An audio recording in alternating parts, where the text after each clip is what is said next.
Alright, so here we are with another video from American Redact titled Tony Hinchcliffe Bombs at the Comedy Mothership. And you know how much we love Tony Hinchcliffe over here. We love Kill Tony. It's such a good show. It's really changing the world of comedy. It's as good as the Joe Rogan podcast, if not better. And recently I was going to react to this roast battle that featured Joe DeRosa, Tommy Pope, Tim Butterly, and Tony Hinchcliffe. And as I started watching it, I realized that it's fucking unwatchable. It's garbage. Dog shit, okay? The difference is somebody like Joe DeRosa needs to do this type of shit. You know why? He doesn't do anything else, okay? Joe DeRosa doesn't have another podcast. He doesn't have stand-up dates. He's not touring. He needs to do these little spots that he can do at the Comedy Mothership, you know, the home club of his now. Whereas Tony, Tommy, Tim, they all have other projects. They have multiple podcasts. They're doing cooking shows, all this different shit. Joe DeRosa ain't got that. So this is expected. But again, I've reacted to this roast battle before, and it's unwatchable. I don't know anybody that's still watching this. But of course, these guys have to show up because, again, this is the one time where Tony gets to push his weight around, throw his weight around, and act like the big-time guy, right? The big fish. It's fucking lame. I hate it, but let's hear how he bombs, because I'm sure this isn't the first time he's bombed at this club. It was an incredible performance, Nate. That's the closest I've ever seen you look like a global black woman before. Absolutely dominating.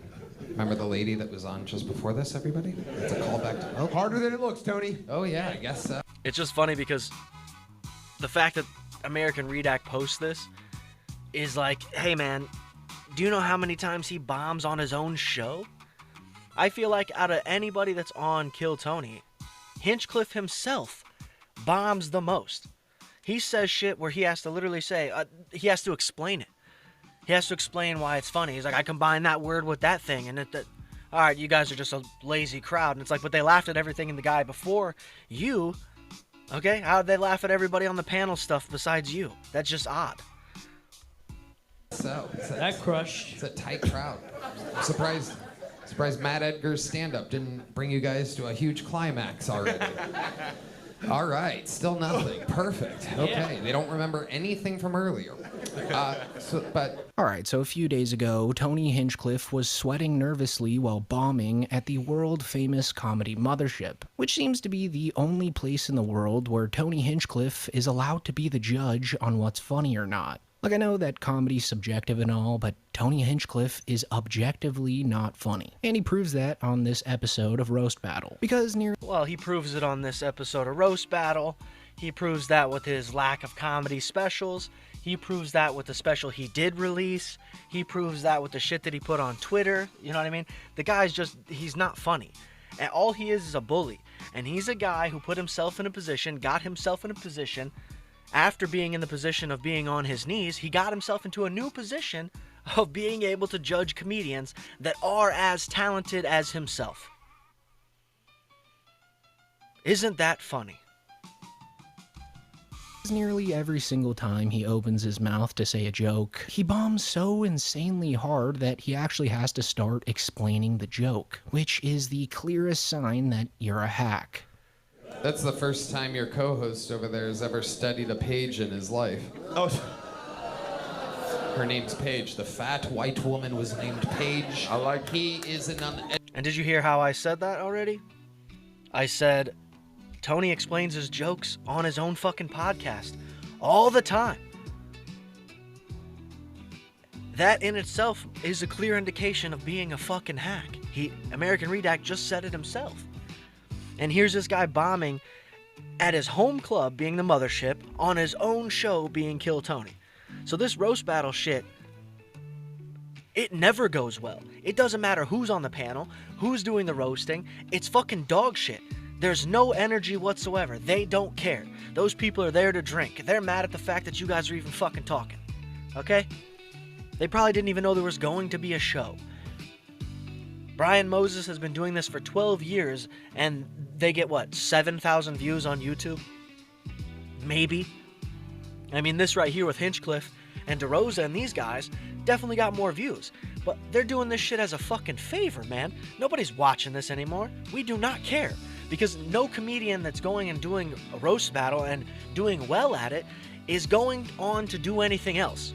Because there aren't roasts like that anymore. And if there are, guys that are on the roasts are not hiring some random asshole from the roast battle league, okay?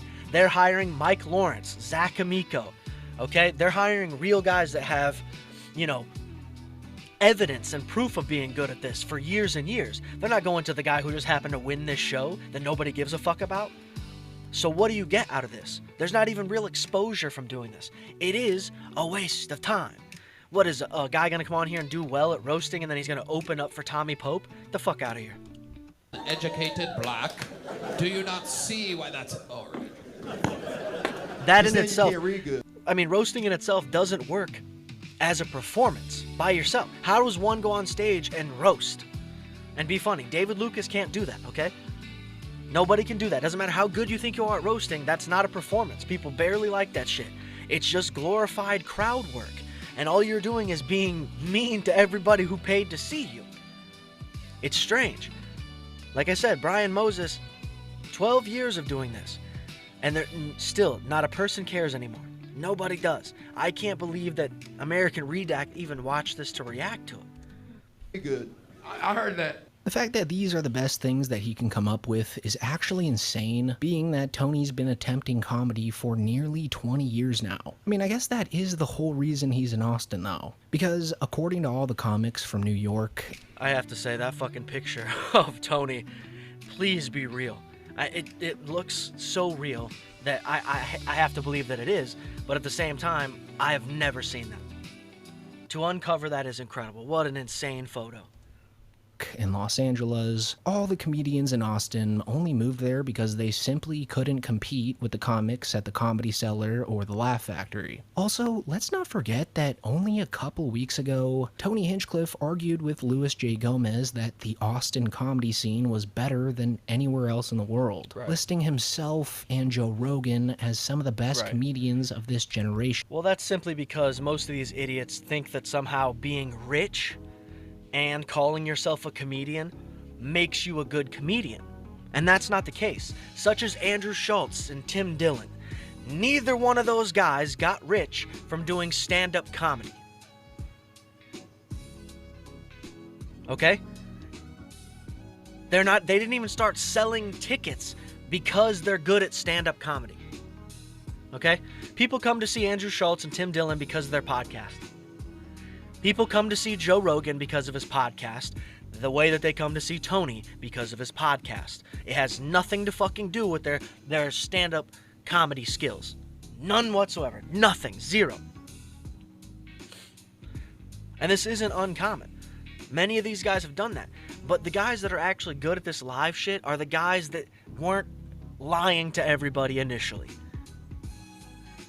Okay? They're funny on both. They're funny on both. Okay, you can listen to Mark Norman. No matter how annoying that guy can be to whoever, he fucking slaps. He will have some great jokes on a podcast, and he also has some good jokes in his stand-up comedy specials. It's proven. Whereas these other guys sweating through their fucking tits, or simply burying their specials or not having any. I mean, I even watched Tim Dillon's attempt at, pretending to be like, Sarah Jesse Raphael or whatever that bitch's name is from daytime talk shows. All right, Ricky Lake. Okay, I've watched Tim Dillon stuff and it's fine. It's just fine. But no one's paying to see him do stand-up because he's good at stand-up. Okay, they're going there because they're a fan, just like Joe Rogan. They're not going to see his next great humping of a stool. That's not happening. They just want to see a famous guy that they've watched on a podcast for all these years and had a parasocial relationship with. The end. So while watching this next clip, just remember that this is apparently one of the best to ever do it. Because immediately after having to explain his joke, Tony resorts to the only thing he knows best. Well, remember, he's not only one of the best guys, he's one of the fastest, right? He's just so quick. I don't know how he does it. and goes on this really drawn-out rant about trans and gay people, which I guess just never gets old at the Comedy Mothership. And thankfully, Joe DeRosa saves this by slamming Tony into the dirt. Great stuff, Nate. Nate clearly won. Question, Charlie. So you are bi. Yes. You have a sister that's trans. Are there other children in the family? No, It's just the two of you. Are your parents accepting of you? yes. See, that's the problem that I have. This is why this will never end. It's because parents go, oh, I love you just the way you are. I don't care if there's poop on your dick. Your parents. Now, Tony just says that because he wishes his own parents were accepting of the fact that he's a homosexual man. All right? That's what it is. And Tony's just mad that his dad would be very upset. So once his dad passes away, man, Tony for sure is going to be like, yeah, I got a husband now. I mean, the most relationship information anybody has on this guy is that he was in a green card marriage. And I don't know a straight guy that does that isn't also a fucking incel, or a guy that's willing to move to fucking some Asian country because they like the blue eyes or whatever the fuck, you know what I mean? Tony seems like that kind of creep. I'm surprised he hasn't done that yet. I mean, his co-host Brian Redband has one of those wives, or soon-to-be wives. He's been dating her for like 15 years. They're all creeps, bro. I don't care if there's shit all over my son's baby not making. I don't care if God will haunt us forever. I don't care if hell is a predestined destination for us eternally. I've never heard a man try to pretend harder to be straight in my life. Oh my God! Exactly. Nailed him, Joe. We already know. But again, Joe's not funny either. These guys are all just dumb hacks, and that's just what they'll always be. There's no fixing this. All we get to do is continue to complain about it, and you know what? I'm okay with it. I'm okay with it because you guys keep clicking on it, and I appreciate that you do. Hit that like, hit the subscribe, and until the next one.